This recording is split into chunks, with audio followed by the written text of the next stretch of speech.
Good evening, everybody. So good to join you. We're here in Durban with a small audience here, but it's great to know that there's so many of you who have logged in, and this is being recorded for the future. We've got a mixed audience tonight, so I'm really going to talk in general terms about the institution, something that I will hope will touch those of you who are regularly in contact with the institution, and perhaps something for those of you who are a little bit more distant from being updated of what's going on.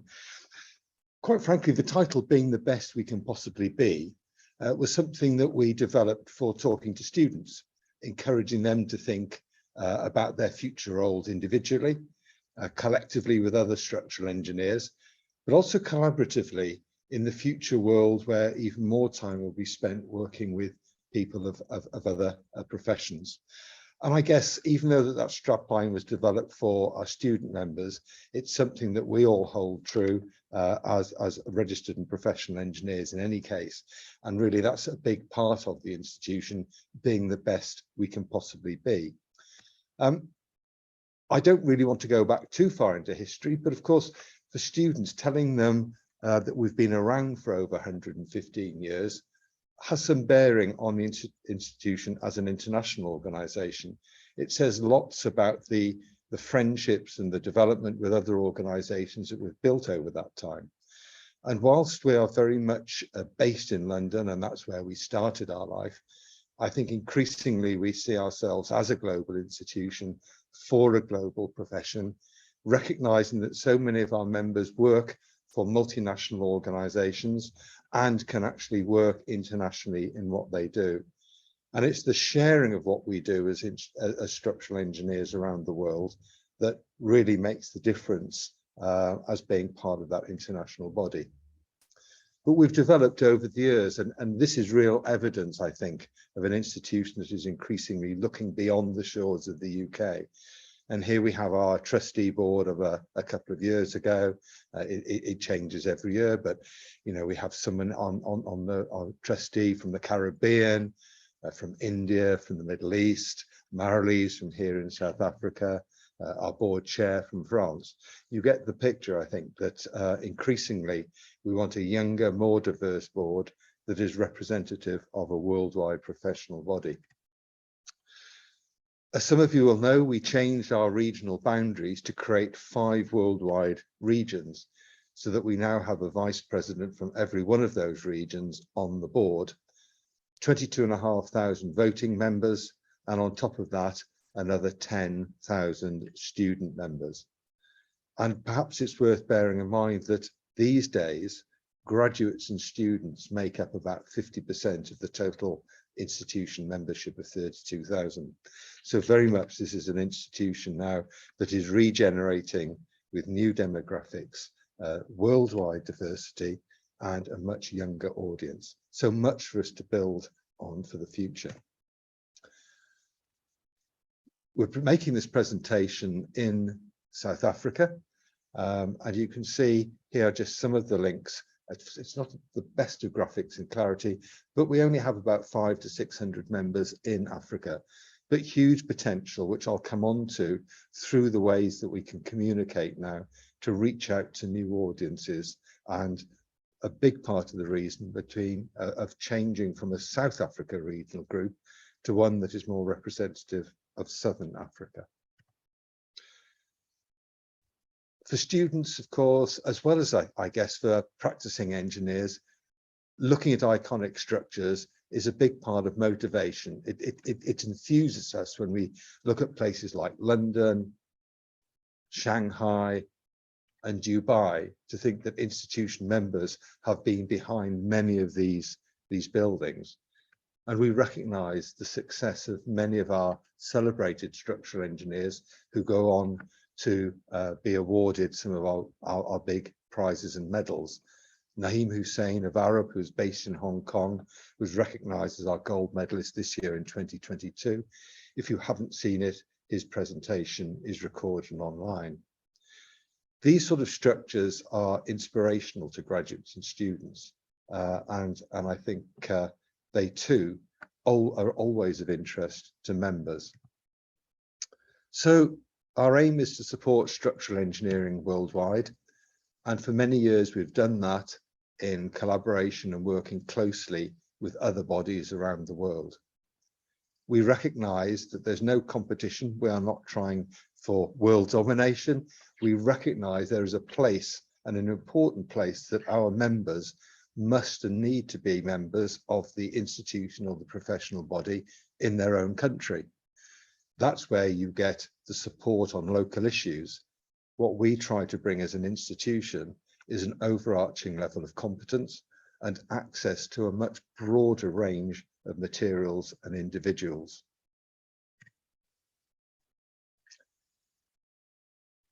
When you summarize this all together, really, the ethos of the institution, if you wind its way back 100 years, is one that's committed to competency of members so that they are, if you like, fit to practice and to ensure the best possible public safety.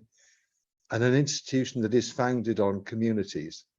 Those communities might be geographical, or they might be through special interest, but very much the coming together as a profession, as we are tonight, goes beyond just commercially buying access to courses and materials. It's what sets us apart from a commercial provider. And increasingly, we try to look at the world of our members through the eyes of four principal cohorts. The needs of Sabina, our avatar student, she's looking at whether structural engineering is the right career path for her. She needs access to resources to supplement what she gets in university. People like Gasper, of course, have different needs. They've now graduated. They're in the process of working towards registration and chartership, either with us and with the body in the country in which they're operating. And Gasper's needs will be different to those of the student. By the time our members are qualified and are in their early career, they of course are taking on all sorts of responsibility in the workplace as well as outside the workplace. So the sorts of things that they can contribute to the institution or need from the institution is different. And our group of more senior professionals like Mark, we hope have a bit more time or ability to put more in to help influence, to support new people coming through the organization, mentoring and support, perhaps exam markers, representing us on panels outside the institution. So we have a diverse range of needs to try and meet the needs of members, whichever stage of their career they are at. And part of the message that we, of course, bring to graduates and students is that once you become a member, we want to be there as an institution to support you right the way through your professional working career. So we get a great buzz. This is a photograph from a few years ago when we were visiting Cape Town. Ian Firth was president, and this is a group of students from Cape Town Technical University. But their needs are not hugely different to this range of final year students in Jamaica, or our group of students from Heriot-Watt University in Dubai, and Brisbane Young Professional Members Group, and of course a group of young members in London. And there's a sort of buzz and excitement, I think, of being part of an organization that worldwide ascribes to the same values, comes together in learning and sharing, and certainly part of the regeneration of the institution about encouraging young professionals to come onto council and bringing people from all over the world to be part of that experience really is enriching both for the institution and for the individual. And it's good to see that Fiona is online, Fiona Carr, who's been on council from representing South Africa in recent years. And it's bringing people together that is so special in the life of the institution.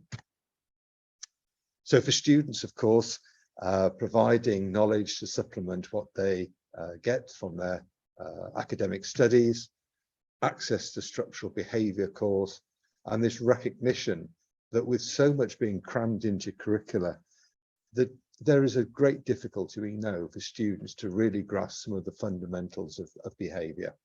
And so we now have our own course, our own certificate in structural behaviour, and those students that are able to pass our online examination in structural behaviour can go on to now register as a GI instructee, the first of our post-nominal awards.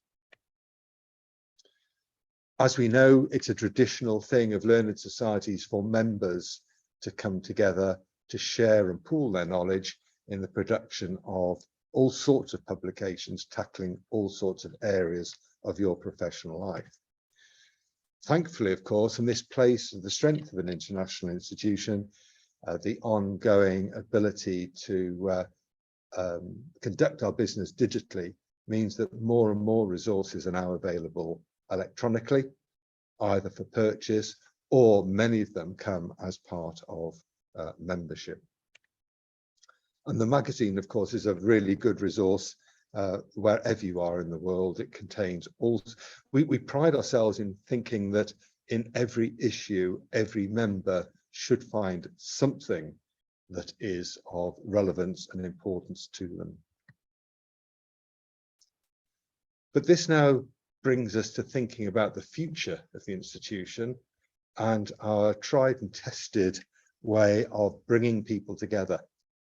This whole bit about societal and social interaction, of learning from each other, from networking, whether it's the technical activities or whether it's just general business exchange, and the ability for our young members to be mentored by our more senior members.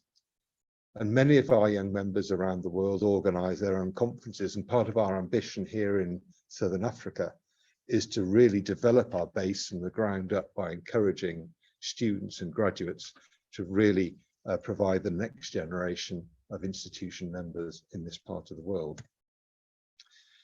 But perhaps forced by the pandemic more than anything else, we've all, haven't we, become, I'm saying we've all become really used to and familiar with using online systems. And yet tonight we've actually had a great deal of difficulty getting ourselves up and running. But generally, of course, now people are able to share their social and their business activities in some form of online capability. And this is transforming the way the institution is able to relate to its members wherever in the world they are. And it's been really gratifying during lockdown that perhaps some of our smaller regional groups, who might traditionally get 30, 40 people along to a technical talk, all of a sudden find they've got 600 or 700 people joining them because the topic is interesting and people can join from wherever they are. And that perhaps provides one of the challenges for us. It's a great opportunity for more and more people to have access to more and more things from the institution and to find the time in which it's available for them to join, either recorded or online. But of course, the downside of all of this is that we do not want to become an institution that only conducts itself in this faceless way. We really do believe that learning and coming together is still one of the most important attributes we can offer as a professional body. In the final analysis, however, and this is really where we start to focus with our student talks at the universities, is this is the sort of thing, of course, that is behind everything that we do. The shared common purpose of making sure that the public are safe, whether it be from temporary structures, maintenance. The top right-hand corner is a shopping mall in Canada. It was a lack of maintenance issue that caused the collapse and the fatality of a young mother out shopping with the 2 children. The more recent Florida pedestrian bridge collapse. And the bottom right-hand corner is a school in Scotland where 8 tons of masonry just fell one morning. Fortunately, the school was closed that morning. Normally there would be school children on their bikes cycling under that wall to the bike sheds. And it's quite a salutary lesson when we say to students, do you know, the element of luck about whether you're in the right place at the wrong time, that means that you either have a lucky escape or there is a fatality. And the responsibility on structural engineers to make sure that we're at the top of our game in making sure that these sort of things are as rare and as limited as is possible. And I reflect on this picture here of Grenfell Tower. As you know, 5 years ago in London, we had a terrible fire with 72 people losing their lives. And the important point, I think, of this picture is to really reinforce that we are not a UK institution trying to tell the rest of the world how they should conduct their structural engineering. We have gone through a lot of pain as a less so of the structural engineers, but the whole built environment community thinking about what lessons we take from this. And it seems really that the emphasis in here is shared learning. How can we learn from where there were fires in other parts of the world? How can we share that knowledge and expertise? And this is why CROSS was developed in the UK several years ago, 20 years ago, confidential reporting for structural safety, with an emphasis and a focus on anonymized reporting and no blame culture, so that we could seek out the learning points from many of the failures or concerns that were being passed to us by members and others. As a result of Grenfell, we've now expanded the activity of CROSS to cover fire safety and fire reporting as well. And that is being funded in no small measure by UK government. But rolling out CROSS around the world is as important as sharing our knowledge and our examination structures. We now have formalized CROSS reporting in the States and in Australasia, expressions of interest in Germany and other parts of Europe. And we did have an attempt a few years ago to get this up and running in South Africa. And we're hoping that we can revisit that in the course of the next year or so. Now, if our focus primarily has been on, our ultimate focus has been on competency through public safety and doing what we need to do to train and support each other in that quest.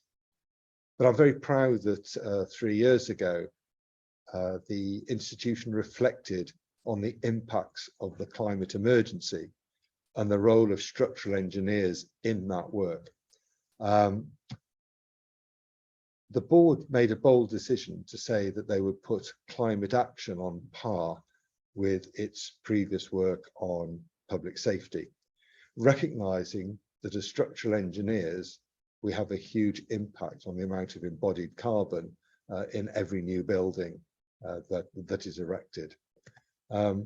Huge amount of effort into providing resources that are all freely available online, together with our own structural carbon tool that we've developed with one of the member organisations in the UK, and a lot of course material coming through. Now, wherever you are in the world, your views on climate change won't be consistent. Different people, different countries are taking different attitudes.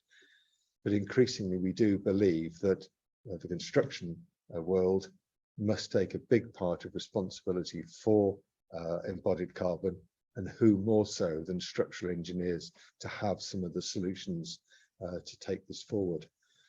Now, I'm rolling on because we're going to try and share with you a short video to finish this presentation about climate action. There are subtitles if for any reason the sound is not what we hoped for.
Well, I hope you're able to follow the subtitles. I understand that not everybody will have been able to get the sound on that presentation, but when we upload this, we will include the link to that presentation.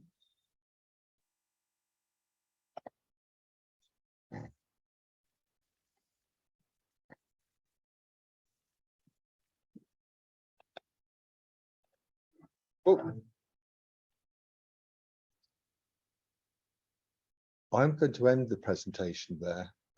I think that there are some real learning points and challenges. It's an upbeat message for the institution. We're growing in numbers.